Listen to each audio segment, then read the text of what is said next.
Alô, amigos da Rádio Fraternidade. 5 minutos de Evangelho. Nós comentamos hoje, nessa sequência de programas, mais um capítulo do Evangelho segundo o Espiritismo, de Allan Kardec. Trata-se do capítulo 4. Ninguém poderá ver o reino de Deus se não nascer de novo. Allan Kardec, como de hábito, ele inclui alguns versículos do Novo Testamento para fazer a fundamentação cristã e comenta a ressurreição, o conceito de reencarnação, a questão do fortalecimento dos laços de família de acordo com a reencarnação, ao passo que a unicidade das vidas provocaria um rompimento desses laços de família. Nas instruções dos Espíritos, ele aborda os limites da encarnação e a necessidade da encarnação. Nós estaremos comentando passo a passo em alguns programas esse importante capítulo 4 do Evangelho segundo o Espiritismo. Iniciando agora com versículos de Mateus e de Marcos. Jesus, tendo vindo às cercanias de Cesareia de Filipe, interrogou assim seus discípulos: que dizem os homens com relação ao Filho do Homem?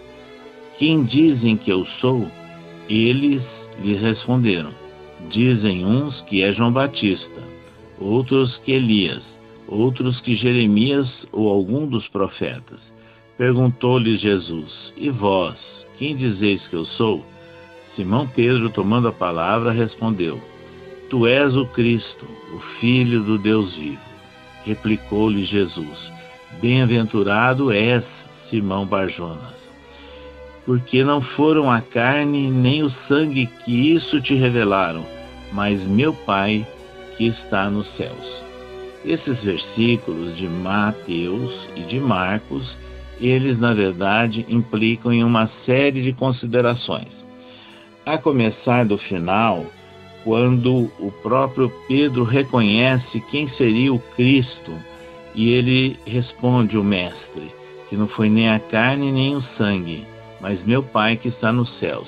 Então Jesus estava se referindo que Pedro era naquele instante um intermediário de uma informação de natureza espiritual. Era uma inspiração que vinha do alto, onde ele identificava quem era realmente o Cristo, o que ele significava para todos nós como o Filho do Deus vivo.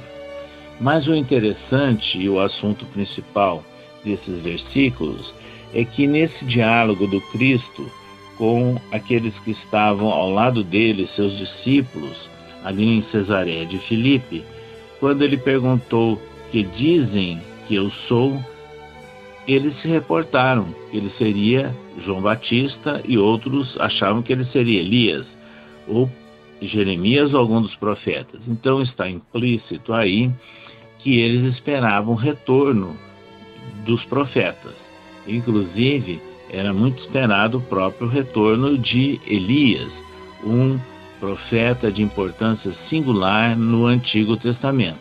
Nessas condições, fica claro, portanto, que à época do Cristo havia inata a ideia de reencarnação, embora não utilizando esse termo, mas eles esperavam o retorno dos profetas. Ora, o retorno dos profetas seria a reencarnação.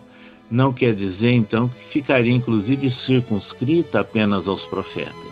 É importante, pois, ao analisarmos no capítulo 4 do Evangelho segundo o Espiritismo, nesses versículos de Mateus e de Marcos, que o povo hebreu e na tradição judaica, à época do Cristo, eles esperavam o retorno dos profetas e principalmente de Elias. Eles imaginavam, sim, a ideia da que nós chamamos hoje de reencarnação.